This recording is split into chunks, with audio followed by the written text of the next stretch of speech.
Big boss के घर में एक ये वर्ड बहुत सुनने को मिलता है, फेयर। जी हाँ, फेयर संचालन या फेयर टास्क या फेयर परफॉर्मेंस, ये बहुत बार सुनने को मिलता है। लेकिन एक्चुअली ये फेयर फेयर होता भी है कि नहीं, बताएंगे इस वीडियो में। Hello, this is Lisa Gangwani. और भाई, राहुल वैद्य शुरू में जहाँ कर रहे थे जासमिन को सपोर्ट, एंड में जिता देते हैं कविता कौशिक को और फिर बोलते हैं मैं हूँ फेयर संचालक, मैं नहीं कर सकता गलत काम। तो हम पहले तो आपको बता दें, राहुल अगर आप होते फेयर संचालक तो जब जासमिन का डब्बा उठा था, आपने नोटिस किया था, तो आप तभी कर देते जासमिन को गेम से बाहर। ये गेम 18 घंटे तक नहीं खींचते। भाई देखिए क्या हुआ था। जास्मिन को नेचर्स कॉल के लिए अपना डब्बा शिफ्ट करके दूसरी जगह पहुंचना था। ऐसे में जब वो पहुंच रही थी तो उनका डब्बा हो गया था लिफ्ट।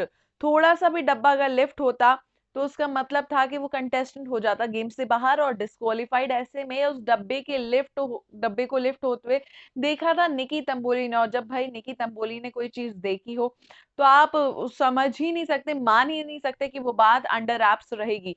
राहुल वैद्य ने भी देखा था कहीं ना कहीं कि वो डब्बा हुआ था लिफ्ट। जब निकी तंबोली ने उनसे बोला कि देखिए डब्बा हुआ है, लिफ्ट कर दीजिए उनको गेम से बाहर, तो राहुल वैद्य निकी तंबोली को कहते हैं तुम अपना काम करो। भाई निक्की तो अपना ही काम कर रही थी, उन्होंने पूरे घर भर में ही गाया कि उसका डब्बा हुआ है लिफ्ट। अगर नहीं जास्मिन के डब्बे के बारे में बोलते हैं राहुल वैद्य, तो मैं तो वीकेंड के वार पर हल्ला मचा दूंगी।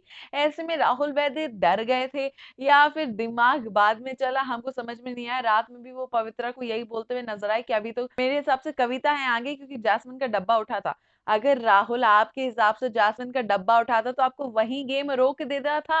ये कैसा फेयर संचालन है कि दो लड़कियों को आप टॉर्चर करवाएंगे, उनको 30-30 घंटे अंदर बिठवाएंगे, फिर जाके बोल देंगे क्योंकि जास्मिन आपका 24 घंटे पहले डब्बा उठा था इसलिए मैंने आपको कर दिया है डिस्क्वालीफाई। बिल्कुल बात समझ में नहीं आई और ये भी समझ में नहीं आया कि इसको कैसे कहते हैं फेयर संचालन। भाई राहुल वैद्य थोड़ा सा फेयर हो जाते और उसी टाइम आप जैस्मिन को कर देते गेम से बाहर, तो इतनी सारी ये जो एपिसोड भर की बोरियत थी वो भी खत्म हो जाती, आपको भी अच्छी रात की नींद मिलती और साथ ही जल्दी कैप्टनसी का चुनाव भी हो जाता और हम लोगों को इतना सारा टॉर्चर नहीं झेलना पड़ता।